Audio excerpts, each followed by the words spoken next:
going to be a left turn at the stop sign.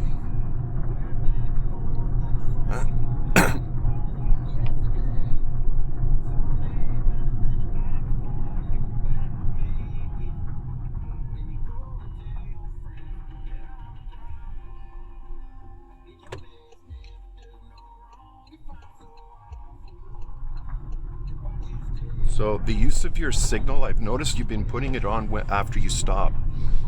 That signal needs to come on before you stop, like about maybe a driveway or a telephone pole before you stop, so you're indicating where you're going ahead of time, basically.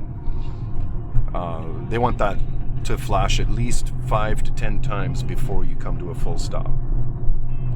At the traffic light, we're going to turn left at this wonky intersection.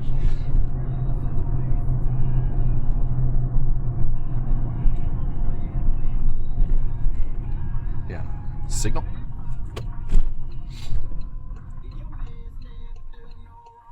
So you see how far you got to go out there, right? Yeah. To find your lane? Okay.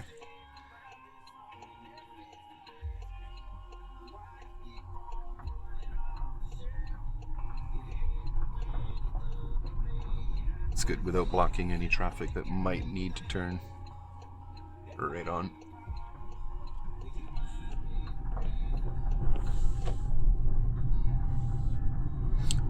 Alright, so we're gonna turn left between these two buildings.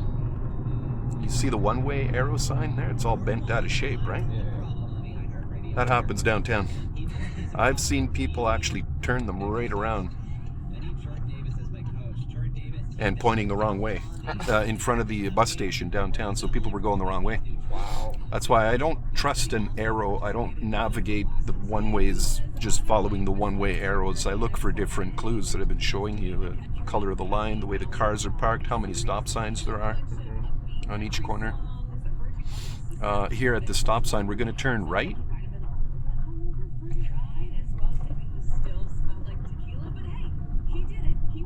And I'm thinking there may be someone on the sidewalk. You never know, right? Could be a motorized scooter flying down the sidewalk. So after you stop here, you just kind of poke your nose out slowly out there so they see the nose of your car if there's someone on the sidewalk. And then hopefully they stop before hitting you. And if they do hit you, well, you made the attempt to stop. You actually stopped legally before the sidewalk, so there's no